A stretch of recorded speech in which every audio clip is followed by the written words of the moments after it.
صدائے حق نیوز، حق و صداقت کی بے باک آواز۔ افغان وزیر خارجہ کا دارالعلوم دیوبند کا دورہ اور گودی میڈیا کا پروپیگنڈا۔ افغانستان کے وزیر خارجہ مولانا امیر خان متقی ان دنوں ہندوستان کے سرکاری مہمان کے طور پر موجود ہیں۔ ان کا یہ دورہ دونوں ملکوں کے درمیان تعلقات کو خوشگوار، اقتصادی طور پر مستحکم اور خطے میں تعاون کے نئے دروازے وا کرنے کے لیے نہایت اہم سمجھا جا رہا ہے۔ افغانستان اس وقت سیاسی و معاشی استحکام کے نازک مرحلے سے گزر رہا ہے اور ہندوستان کے ساتھ بہتر تعلقات اس کے لیے زندگی کی نئی امید ہے۔ ایسے موقع پر جب تعلقات کو مضبوط بنانے کی بات ہونی چاہیے تھی، کچھ مخصوص میڈیا اداروں نے اپنی پرانی عادت کے مطابق غیر ضروری تنازعات کھڑے کر دیے ہیں۔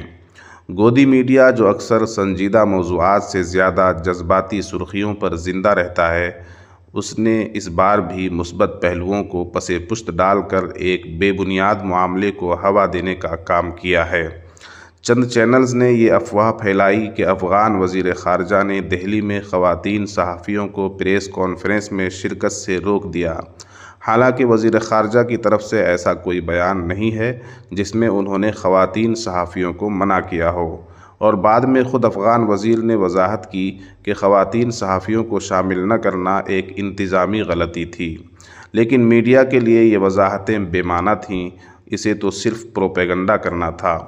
دوسرا پروپیگنڈا یہ کیا گیا کہ مولانا امیر خان متقی دارالعلوم دیوبند کیوں گئے۔ سوال یہ ہے کہ کسی غیر ملکی وزیر کا کسی علمی یا مذہبی ادارے کا دورہ کب سے جرم ہو گیا؟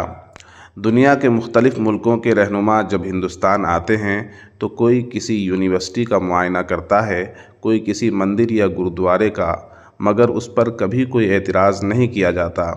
دیوبند کا دورہ دراصل ایک علمی و ثقافتی رابطے کا حصہ تھا جسے سیاسی اور فرقہ وارانہ رنگ دینا افسوسناک ہے۔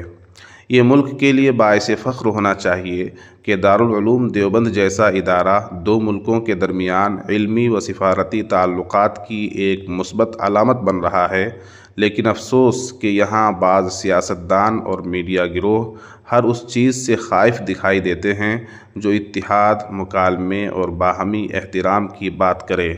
ان کے لیے مذہبی شناخت ہی خبر کا زاویہ ہے، باقی سب ثانوی۔ اصل سوال یہ ہے کہ ہم کب تک منفی صحافت اور سیاسی مفادات کے غلام بنے رہیں گے؟ کیا ہر غیر ملکی مہمان کو اس کی مذہبی شناخت کے آئینے سے ہی دیکھا جائے گا؟ اگر ملک واقعی وشو گرو بننا چاہتا ہے تو اسے فکری وسعت، رواداری اور مثبت سفارت کاری کو اپنانا ہوگا۔ دارالعلوم دیوبند کا یہ دورہ اسی سمت ایک قدم ہے، مگر گودی میڈیا کو یہ بات ہضم نہیں ہو رہی۔ صدائے حق نیوز، حق و صداقت کی بے باک آواز۔ اگر آپ نے اب تک ہمارا چینل سبسکرائب نہیں کیا ہے تو سبسکرائب کرنے کے ساتھ گھنٹی کے نشان کو بھی فعال کر دیجئے۔ شکریہ۔